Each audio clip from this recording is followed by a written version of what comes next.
Halo guys, gimana kabar kalian? Semoga kalian baik-baik aja ya. Di video ini gue bakal nyeritain alur singkat dari film yang berjudul The Island. Sebuah film yang berasal dari Cina dan dirilis pada 2018 kemarin. Oke, langsung aja kita bahas filmnya guys. Film dimulai dengan diinfokannya bahwa ada sebuah meteor yang sedang mengarah ke bumi.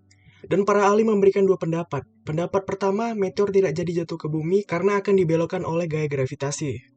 Dan yang kedua, meteor jadi jatuh ke bumi, tepatnya di laut, yang mana akan menyebabkan terjadinya bencana tsunami setinggi 100 meter. Pada scene ini ditunjukkan Majin dan adiknya Xiaoxing. Mereka berdua adalah masyarakat yang hidup pas-pasan, namun sangat gemar bermain lotre. Singkatnya, adik kakak ini akan ikut kegiatan wisata yang diadakan oleh bos tempat mereka bekerja, dengan menggunakan kendaraan bus amfibi.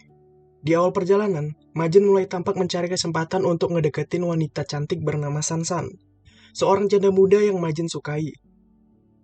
Perjalanan dilakukan melalui lautan. Terlihat perjalanan berlangsung sangat menyenangkan. Di tengah kesenangan itu, Majin mendapatkan notifikasi yang memberitahukan bahwa ia memenangkan tiket lotre. Ia pun tambah kegirangan mengetahui hal tersebut.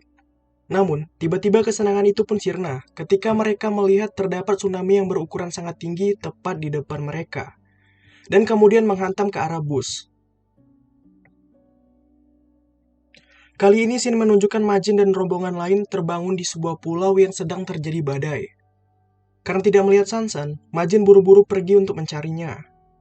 Ketika telah ketemu, dengan sigap Majin menolongnya. Selanjutnya mereka memilih untuk berlindung di dalam goa. Esoknya, Majin dan yang lain terbangun karena mendengar teriakan yang cukup kuat dari supir Wang, seorang yang mengendarai bus selama perjalanan kemarin.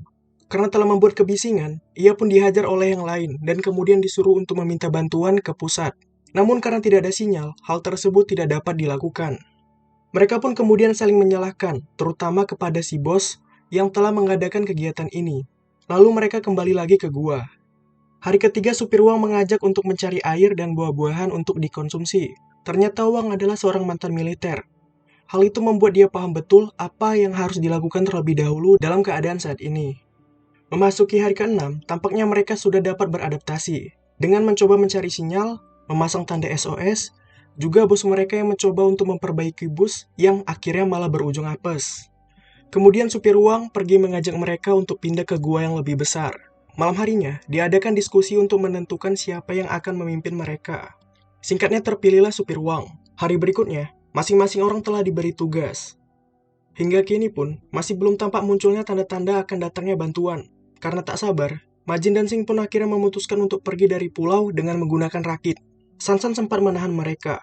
Tapi Majin bersikukuh untuk tetap pergi demi menukar tiket lotrenya. Belum jauh mendayung pergi dari pulau, mereka malah menemukan mayat beruang kutub. Karena ketakutan, mereka pun memutuskan untuk mengurungkan niat dan kembali ke pulau. Sekembalinya ke pulau, Majin langsung dimarahi oleh Wang, yang kelihatannya Wang lama-kelamaan makin songong karena telah menjadi pemimpin. Kini ditampakkan si bos yang sedang mengajak Majin untuk ikut ke pihaknya, karena ia juga tidak suka dengan kepemimpinan supir Wang. Sebagian dari mereka pun setuju, dan akhirnya ikut bergabung dengan kelompok baru. Basecamp kelompok baru ini, yang dipimpin oleh si bos, ternyata adalah sisa bangkai kapal yang terdampar di pulau itu, yang tentunya lebih nyaman dibandingkan goa tempat tinggal mereka sebelumnya. Pada suatu ketika, Majin bertanya ke si bos tentang rencana bagaimana agar mereka dapat pergi dari pulau itu. Namun ternyata si bos berbohong. Ia tidak pernah benar-benar mencari cara untuk pergi dari pulau itu. Karena merasa telah ditipu, Majin pun keluar dari kelompok si bos dan pergi dengan Sing. Hari-hari berlalu, Majin dan Sing mulai kesulitan mendapatkan makanan. Tiket lotrenya pun sudah hampir hangus. Mereka berdua sempat ingin kembali ke kelompok si bos, namun malah berakhir dihajar oleh salah seorang anak buahnya. Bulan-bulan berlalu, tiket lotre sudah hangus. Majin dan Sing tampak terlihat sangat buruk. Hingga tiba-tiba terjadi hujan, yang ternyata adalah hujan ikan. Hal tersebut sangat menguntungkan, karena Majin dan Sing dapat mengisi perut mereka. Setelah kenyang, Majin mulai menyusun rencana untuk mengadu domba kelompok Wang yang hidup primitif di gua dengan kelompok si bos yang hidup dengan kondisi yang cukup mewah di bangkai kapal. Majin pun berhasil membuat perseteruan antar kedua kelompok tersebut. Terlihat dari kejauhan Majin dan Sing sedang nontoni mereka dari semak-semak. Malam pun tiba. Di sini Majin mulai menjalankan rencananya. Dia segera melerai persatuan kedua kelompok tersebut dan mulai berpidato selayaknya pemimpin yang menyatukan kedua kelompok. Dan ternyata memang itulah tujuan dari rencana Majin. Setelah Majin menjadi pemimpin, hidup mereka perlahan mulai membaik. Mulai dari pencahayaan yang sudah ada, membuat pakaian ganti, dan sebagainya. Mereka mulai menikmati kehidupan di sana. Di suatu malam, saat mereka sedang asik berpesta, terdengar suara kuat yang cukup misterius. Sebenarnya suara tersebut sudah beberapa kali terdengar. Karena penasaran, Majin, Xing, dan Wang pun akhirnya pergi untuk mengeceknya. Yang mengejutkan adalah, ternyata suara tersebut berasal dari sebuah kapal yang berada cukup jauh dari pulau itu. Hal tersebut menandakan bahwa tsunami yang menghantam mereka sebelumnya tidak berdampak pada kehancuran dunia. Namun rencana jahat pun mulai muncul di benak Xing. Ia menghasut Majin agar tidak memberitahukan ke yang lain soal kapal tersebut. Dan memberitahukan sebuah kebohongan kepada mereka dengan membuat cerita palsu seakan-akan supir Wang lah yang gila di sini. Makin kesini, tindakan Xing mulai melampaui batas.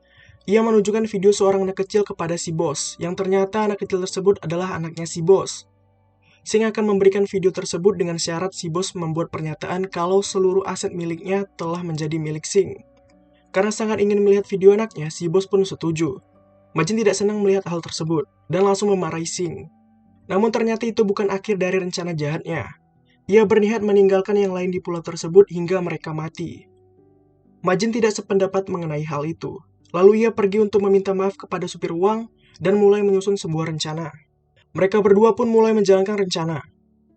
Diperlihatkan Wang yang sedang ngebocorin saluran bahan bakar di bangkai kapal tersebut, yang mana nantinya akan dibakar sebagai sinyal untuk meminta bantuan. Majin segera bergegas untuk membakar bangkai kapal itu, dan berhasil. Tak lupa ia juga melemparkan buku tanda penyerahan aset milik bos ke arah kobaran api. Alhasil, hal yang ia lakukan tersebut membuat yang lain marah, dan mulai mengejar Majin hingga ia jatuh ke jurang. Kobaran api yang menyala tadi pun berhasil dilihat oleh kapal, yang mana membuat kapal tersebut berlayar ke arah mereka. Di akhir cerita ditunjukkan semua orang yang terdampar di pulau itu selamat, termasuk juga Majin. Mereka pun mendadak terkenal setelah mengalami peristiwa tersebut. Dan yang sedih di sini, tampak Xing mengalami gangguan kejiwaan, karena ia tidak berhasil mendapatkan seluruh aset milik si bos. Hubungan kesemaran antara Majin dan Sansan pun mulai mendapatkan titik terang. Dan ya, semua berakhir bahagia, kecuali Xing. Jadi begitu aja dulu guys mengenai alur singkat dari film yang berjudul The Island ini. Gua nggak ceritain semua karena ya ini memang alur singkat.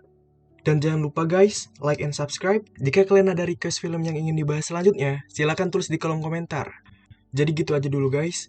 Thanks for watching and bye.